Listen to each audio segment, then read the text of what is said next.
simplement de réorganiser un peu notre code du travail. Posez votre question et Frédéric Espagnac, peut-être d'ailleurs à Frédéric Espagnac. Je vous salue Georges. Bonsoir à tout le monde. Non, je voudrais juste interpeller Monsieur Julien Aubert là, qui a évoqué déjà le fait que les chômeurs ils courent pas après le travail. Je voudrais juste revenir sur une proposition de sa famille politique. Vous m'entendez? Allô? Vous m'entendez là, Georges, mais vous mettrez une halogène la prochaine fois. Allez-y. Vous m'entendez là? Oui, on vous entend, alors, on vous voit presque. Parce que je voudrais revenir sur une proposition de sa famille politique concernant les chômeurs de longue durée et surtout sur la dégressivité de l'allocation chômage.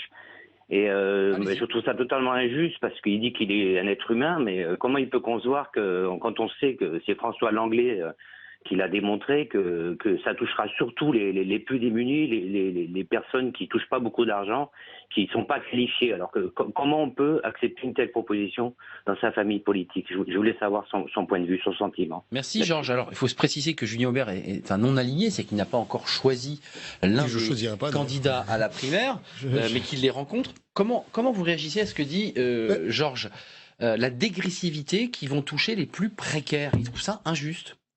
Si je parle sous le contrôle de nos experts, je crois qu'en termes d'indemnisation chômage, la France est plutôt bien située dans la moyenne européenne. Effectivement, à mon avis, il faut une incitation à travailler. Ça passe par les charges, mais ça passe aussi par l'indemnisation du chômage. Et c'est vrai, lorsqu'il dit, mais ça va toucher des gens qui vont progressivement se retrouver en situation difficile. C'est pour ça, d'ailleurs, je crois, par exemple, celui qui a porté cette mesure le plus fortement, Alain Juppé, a annoncé qu'il attendrait effectivement un retournement ou une amélioration de la situation de l'emploi. Reste que, sur le principe, je pense que c'est effectivement...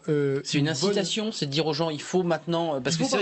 Il faut quand même voir aussi que nos systèmes sociaux, si au bout d'un moment on n'arrive pas à trouver un moyen de les équilibrer, je crains que ça se termine mal pour tout le monde.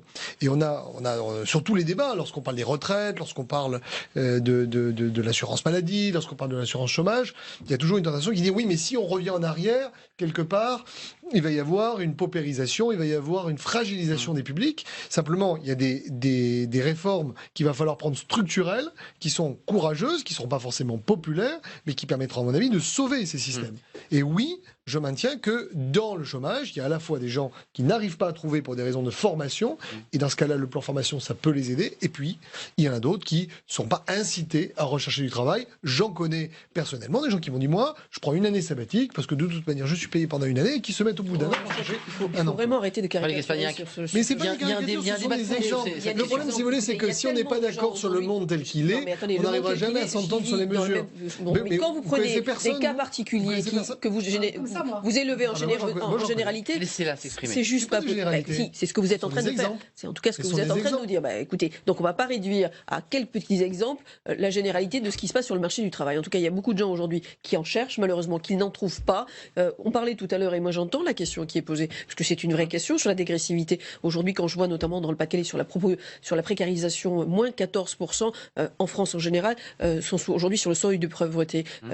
Dans le Nord-Pas-de-Calais, des travailleurs pauvres, faut-il le préciser. Oui, mais c'est bien ce que je dis. Dans le Nord-Pas-de-Calais, plus de 23%, ce qui est énorme. Et donc, on va dire à ces gens-là, demain, ils arrivent déjà pas à vivre et à subvenir, alors qu'ils continuent à chercher, en l'occurrence, du travail. Et que d'ores et déjà, vous me dites, mais quand la courbe du chômage bougera, mais on est ravis de l'entendre, mais encore pour l'instant, c'est quand même ce qu'ils nous annoncent. Et ça, c'est un danger, parce que la précarité, la numérisation du monde du travail génère aussi l'évolution de nouvelles formes de travail. De nouvelles formes de travail, mais aussi la précarisation, parce que justement beaucoup de métiers aujourd'hui... Beaucoup de candidats y réfléchissent d'ailleurs. Et on fait partie, en tout cas, d'ailleurs c'est intéressant, autant à droite comme à gauche. Moi je viens de rendre un rapport avec Monsieur Percheron sur le revenu de base. Ça fait partie en tout cas des propositions. Je sais que Monsieur Lefebvre le fait chez vous Le Nord-Pas-de-Calais d'ailleurs. Absolument, le Nord-Pas-de-calais c'est le revenu universel. Oui, le revenu universel. Personne n'est d'accord d'ailleurs sur la définition. Non, parce que ça pose des questions de financement et d'articulation avec le marché du travail. De la même façon que Monsieur Lefebvre ou d'autres chez vous le disent. C'est stupide d'ailleurs. C'est loin d'être une idée stupide. Je crois que Nathalie Kosciusko-Morizet le dit aussi chez vous. C'est une question d'expérimentation. Vous avez raison. La question du financement et donc potentiellement du prélèvement et de la réforme fiscale générale du prélèvement à la source qui permettrait en effet à chaque Français d'avoir un revenu de base et donc justement à minima de pouvoir aussi... Ça n'est pas forcément uniquement lié au prélèvement à la source. Ça peut être une des conditions. Juste Michel Sapin.